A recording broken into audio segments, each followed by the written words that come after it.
Hey there, have you ever seen a newborn with a slight bluish appearance or blue marks? If yes, then you might have wondered, why is it so?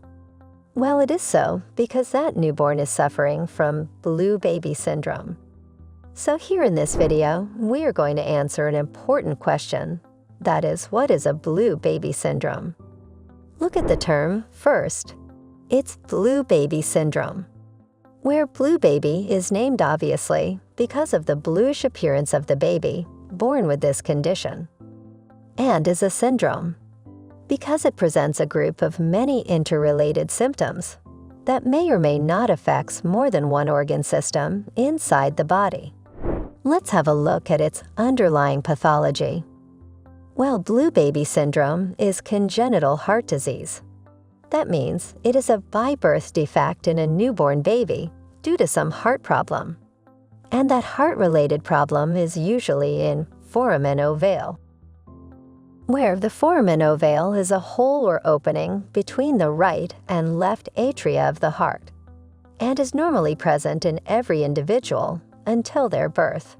But in normal conditions, shortly after birth, it gets closed.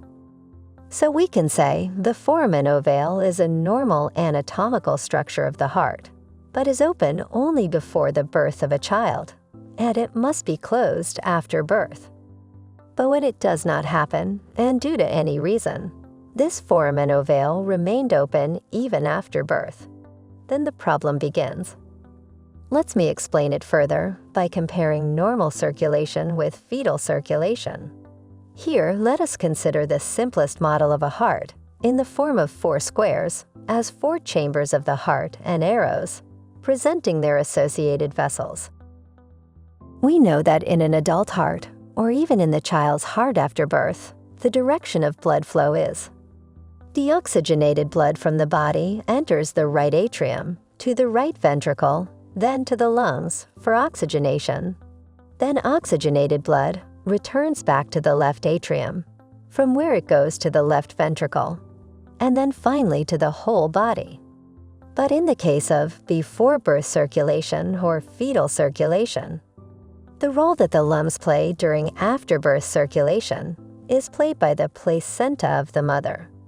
Here, the placenta accepts the deoxygenated blood from the heart through the umbilical cord and makes it oxygenated by exchange of oxygen with that blood at the placental level. This oxygen-rich blood then returns back to the heart through vessels in the umbilical cord.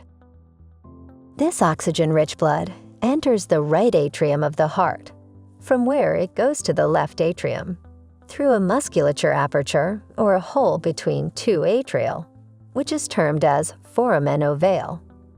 Then from the left atrium, blood enters the left ventricle, and then passes to the whole body through aortic branches.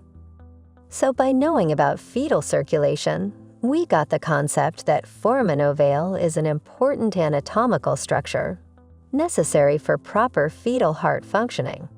But it must get close after birth, because after birth the direction of flow of blood changes and the lungs are active enough to perform their function.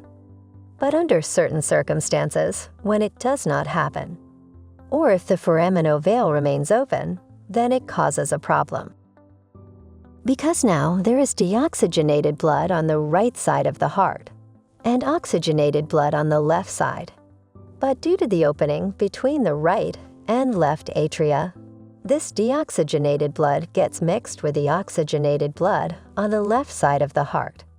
And ultimately, this mixing affects normal blood circulation and causes severe problems.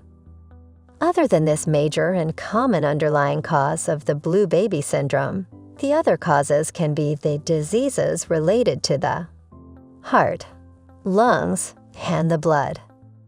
Like a congenital heart disease named Tetralogy of Fallot, TOF.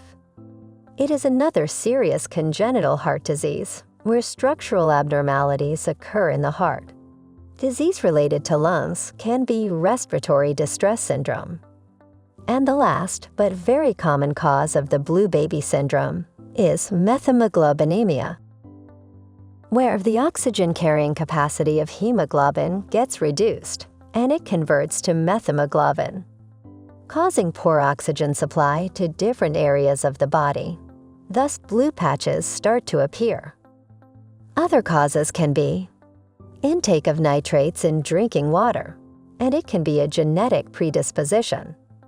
The most obvious symptom of blue baby syndrome is cyanosis.